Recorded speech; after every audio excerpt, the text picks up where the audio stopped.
Bonsoir, et je voudrais, avant de commencer ma brève présentation, remercier Jean-Luc Martinez, le Musée du Louvre, les organisateurs et les collègues de m'avoir associé à cette journée de la recherche. Donc, dans cette introduction, je vais esquisser très brièvement, en 10 minutes, une historiographie du sujet pour ensuite présenter quelques questions soulevées par les travaux d'attribution. Certaines d'entre elles constitueront les principaux axes traités par les intervenants par la suite. Si on veut définir de manière très stricte la démarche de l'attribution, au sens large, on peut dire que c'est une volonté d'associer un objet à une civilisation, à une période, à une école, à une main. Cette démarche est attestée depuis l'Antiquité, où l'on décèle, au moins dès l'époque hellénistique, un désir de lier des œuvres à des personnalités artistiques. Je reprends ici, sur votre écran, un extrait de Pausanias, un auteur du Xe siècle de notre ère, qui a parcouru la Grèce et qui nous a rapporté une description très utile de monuments et d'œuvres. Le passage que je reprends ici offre, il me semble, un des exemples les plus anciens d'essais en attribution. Pausanias mentionne en effet une statue dont on ignore l'auteur. Il en relève certains traits importants que je vais reprendre en détail un peu plus bas dans ma présentation. Et il est intéressant parce que ces caractéristiques qu'il va relever lui permettent de comparer cette statue et de l'associer à une autre œuvre dont le sculpteur est connu, un certain Lapiaès de Phlyonte. Cet extrait me semble pertinent car il met en place deux démarches qui vont constituer les éléments fondateurs des travaux dits classiques d'attribution. D'une part, on voit apparaître ici l'intérêt pour l'auteur d'une œuvre, le sculpteur, qui va se retrouver dans les écrits biographiques d'artistes, un genre connu depuis l'Antiquité et repris à la Renaissance. Je mentionne ici deux exemples, un traité qui ne nous est connu que par Pline, mais un traité qui date du IIIe siècle avant Jésus-Christ de Xénocrate d'Athènes, qui se concentre sur l'histoire des peintres et des sculpteurs, et bien évidemment l'exemple le plus fameux, celui de Vasari.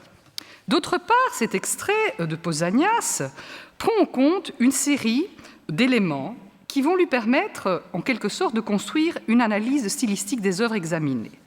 Quels sont ces éléments ? Je reviens à 2 minutes sur l'extrait. Il prend en compte la technique, le bois, la date, il nous dit qu'elle est ancienne, la taille, il nous dit qu'elle est très grande, et puis finalement le type, il nous dit qu'elle est nue. Donc ces éléments vont lui permettre d'effectuer cette comparaison avec une autre œuvre qui, elle, est attribuée et très vraisemblablement signée.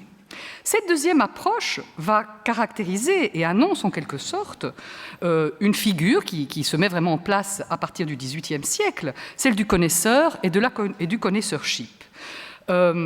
Elle se met en place au XVIIIe siècle, notamment avec les travaux de Jonathan Richardson, mais elle va vraiment connaître sa grande période à partir de la deuxième moitié du XIXe siècle jusqu'à la moitié du XXe siècle. Alors il y a deux figures clés, évidemment, celle de Giovanni Morelli et Bernard Berenson, et elle est théorisée par ces deux figures clés qui vont l'appliquer essentiellement à la peinture de la Renaissance italienne.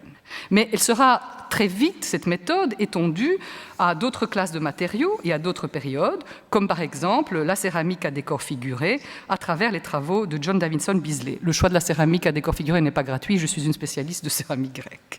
Alors, l'approche qui caractérise ce que l'on peut appeler la méthode d'attribution classique reflète la volonté de créer une science de l'art en définissant des critères d'analyse qui vont permettre d'objectiver le regard du chercheur quand il va vouloir définir un style.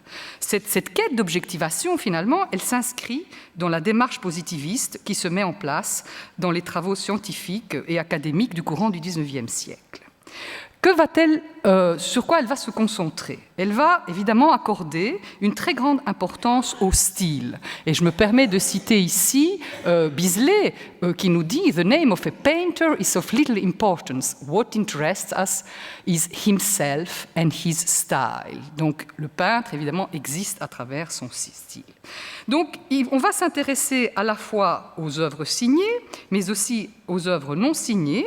Et dans ce dernier cas, on va chercher à identifier une main en créant des noms d'artistes de convention.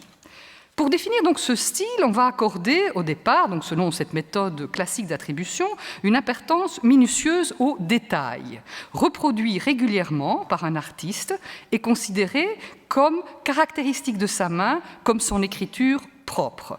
Et vous voyez ici deux planches anatomiques, l'une qui est réalisée par Morelli et l'autre par Bisley, où on a repris chaque fois, par exemple, le détail des oreilles pour certains peintres italiens, et puis dans l'autre cas pour des peintres donc de vases grecs. Un autre élément qui est important, c'est le concept de comparaison. On va vouloir comparer au sein d'un corpus qui va permettre ensuite de classer les productions et établir des catalogues de pièces attribuées. Dans ce cas, et là j'ai pris un autre exemple des vases grecs, on va choisir de nouveau des figures secondaires ou des figures drapées, qui sont des figures qui apparaissent très très fréquemment sur la céramique attique à figure rouge du 5e siècle, mais comme elles sont secondaires, comme elles sont réalisées relativement vite, on considère qu'elles illustrent un rendu presque automatique qui va traduire donc l'inconscient et donc permettre de cerner encore mieux la personnalité des peintres et de l'artiste.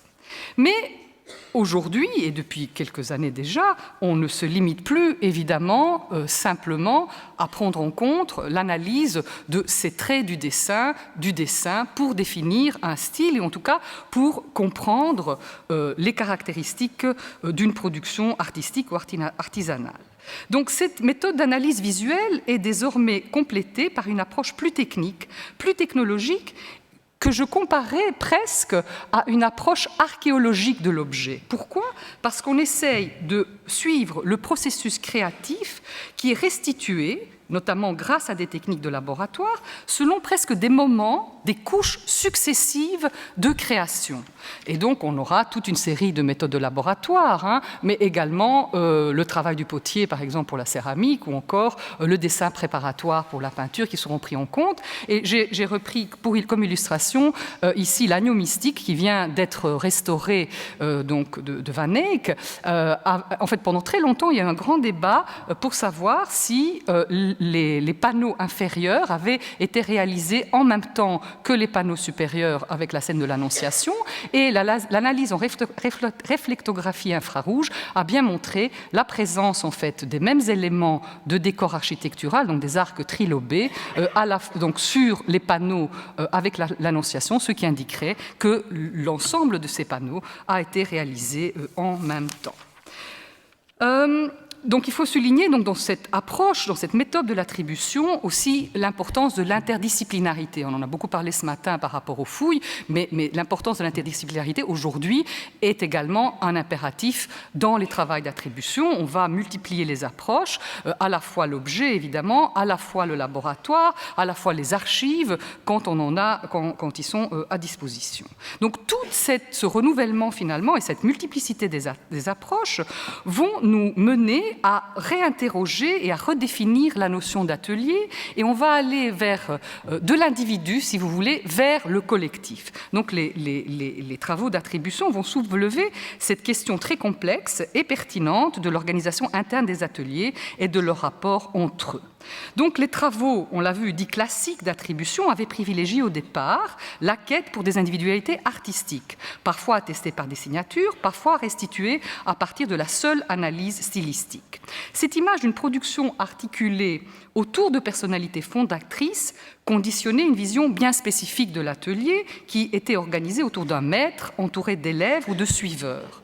Or aujourd'hui, et grâce notamment aussi à l'intérêt pour la matérialité des œuvres, on accorde un rôle, on va se confronter à une vision plus collective, plus artisanale de l'unité de production. L'atelier, en quelque sorte, est désormais perçu comme une sorte d'unité flexible, voire même temporaire, et non pas sous une forme pérenne et strictement hiérarchique. pédagogique. Et dans cette perspective, plusieurs questions méritent désormais d'être soulevées et sont discutées et seront discutées par la suite, à commencer évidemment par la définition même de la notion de style, mais aussi toute une série de questions que j'ai reprises, une remise véritablement en question de l'autographie et de la valorisation de la singularité, avec une interrogation sur la fonction même de la signature, une prise de conscience de la complexité des rapports au sein des ateliers. Il y a des variations selon les époques, selon les types de production, il y aura des questionnements sur les rapports entre maîtres et élèves, il y aura des questionnements sur l'organisation des collaborations, et puis aussi l'introduction de nouveaux concepts,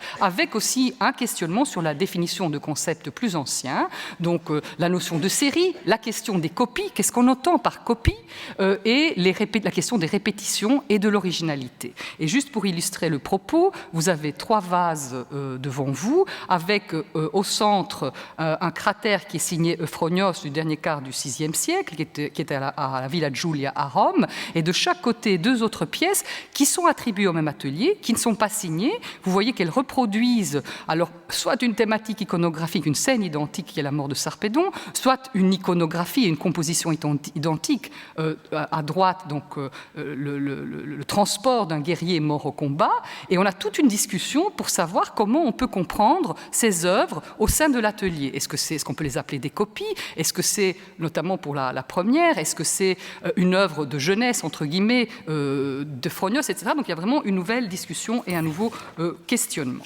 Alors, parmi les critiques qui ont été évidemment posées par rapport au travail de l'attribution, une des plus importantes, c'est de dire que la recherche de personnalité artistique a parfois mené vers une valorisation excessive du statut de certaines productions, et cela évidemment grâce à une sorte de fascination romantique du génie artistique. Et on connaît, encore la semaine passée, des cas d'œuvres, le Salvator Mundi effectivement, qui a été attribué à Léonard de Vinci et qui était adjugé pour 450 millions de dollars, mais aussi sur des œuvres qui ne sont pas des grandes œuvres picturales, le cratère de Phronios en céramique, qui avait été acquis par le Metropolitan Museum of Art en 1972 pour 1,3 million de dollars et qui est aujourd'hui à Rome. Cependant, il faut, je pense, face à ces critiques, reconnaître et souligner l'importance du travail de l'attribution sur plusieurs, je dirais, niveaux. Premièrement, en se tournant vers des œuvres à qualité variable, il va nous permettre véritablement de mieux comprendre et de mieux connaître une production de manière extensive, une production d'atelier de manière extensive, et de mieux percevoir finalement la complexité des unités de production. Les critiques qui portent sur les travaux d'attribution de l'histoire de l'art ont souvent d'ailleurs mis en avant une forme de décontextualisation de la production artistique, strictement envisagée de point de vue du style. Or, il n'en est rien. Poser la question de l'attribution revient à poser la question de la production. Qu'elle soit individuelle ou collective, celle-ci s'intègre dans un rapport économique, mais aussi social, que seule une meilleure compréhension de l'organisation des ateliers et au-delà de leur insertion dans un réseau d'échanges peut éclairer. Et je pense que c'est véritablement une des contributions majeures de ces travaux d'attribution. Voilà, je vous remercie.